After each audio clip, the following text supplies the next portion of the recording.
I'm going to be sharing with you 4 new pumpkin recipes you will be sure to love all season long. So time to start cooking.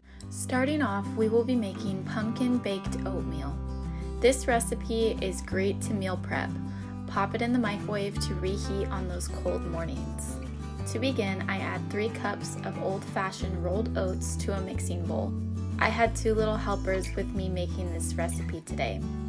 Next, add a half a cup of brown sugar and a half cup of white sugar to the mixing bowl.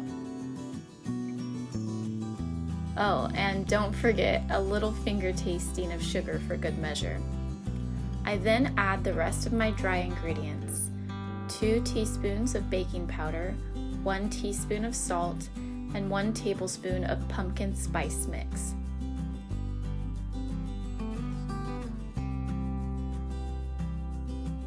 Now it's time to add our wet ingredients. I add 1 cup of whole milk, 2 large eggs beaten, a half cup of salted butter melted and cooled, 2 teaspoons of vanilla extract, and 3/4 cup pumpkin puree. Mix until all the ingredients are well combined. To my prepared 8x8 baking dish, I pour in our pumpkin oatmeal mixture. I pop this in a preheated oven at 350 degrees Fahrenheit for 45 minutes.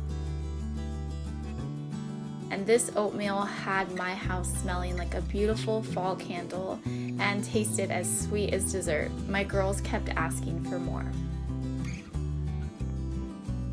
Next, we will be making savory sausage and rice stuffed pumpkins. This recipe looks so impressive, but don't let it intimidate you. It is very, very easy to make. The hardest part is slicing the pumpkins, so be careful when you're doing this. I start by slicing the top off the pumpkins, creating a little cap, and then with a tablespoon, I scraped out the insides. You can always save the seeds to bake for later if you wish. I placed my pumpkins on a baking sheet and drizzled generously with olive oil. Using a basting brush, I spread the olive oil evenly over the pumpkins and top with some salt and pepper.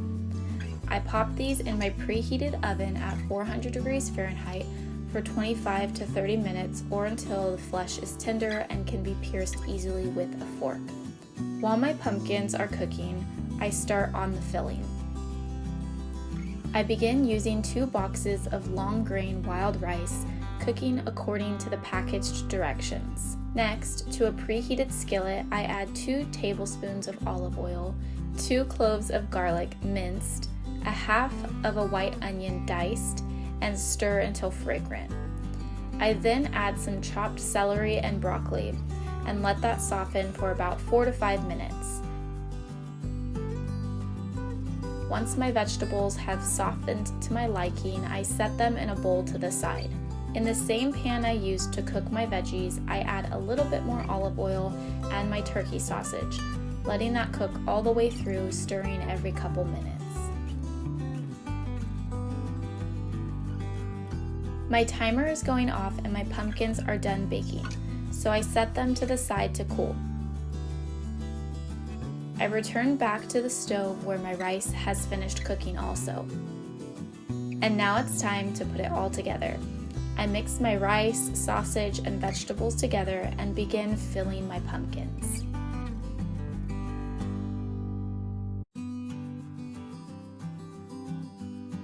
This recipe is a fun and rustic way to incorporate a part of the season into a weeknight meal, and it looks just as impressive as it tastes. I know you'll love this one. Next up, we are making a creamy pumpkin fettuccine. I start by filling up a pot of water, bringing it to a boil. I add in my fettuccine noodles, returning my water to a boil and stirring occasionally, cooking for 11 to 12 minutes or until al dente. While my pasta is cooking, in a large pan I add olive oil and garlic, cooking on low-medium heat for 1 minute. And then I add a cup of pumpkin puree, a 1/4 cup of milk, 2 tablespoons of Parmesan cheese, a 1/4 teaspoon of salt, and a dash of pepper. I whisk this together and heat through for 3 to 5 minutes. At this point, my pumpkin sauce is nice and thick. To thin it out, I add about a half a cup of pasta water at a time until I reach my desired consistency.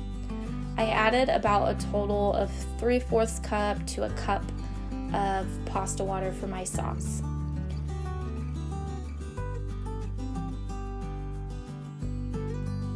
I finished my sauce off with some more salt and pepper to taste and a tablespoon of butter.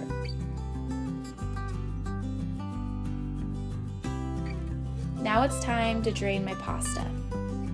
Adding my fettuccine noodles to my creamy pumpkin sauce, mixing well to combine. I top my pasta with a little fresh parsley and grated Parmesan cheese. This was definitely a crowd pleaser. Lastly, we are baking pumpkin Snickerdoodle cookies. I start by combining a half a cup of white sugar, a half a cup of brown sugar, and a half a cup of unsalted butter melted and cooled to my bowl, stirring until well combined. Next, I add a 1/4 cup of pumpkin puree, 1 large egg yolk, and 3/4 teaspoon of vanilla extract, giving it a good stir. In a separate bowl, I whisk together 1 1/2 cup of flour, 1 1/2 teaspoon pumpkin spice mix, a half a teaspoon of baking soda, a 1/4 teaspoon of cream of tartar, and a half a teaspoon of salt until well combined.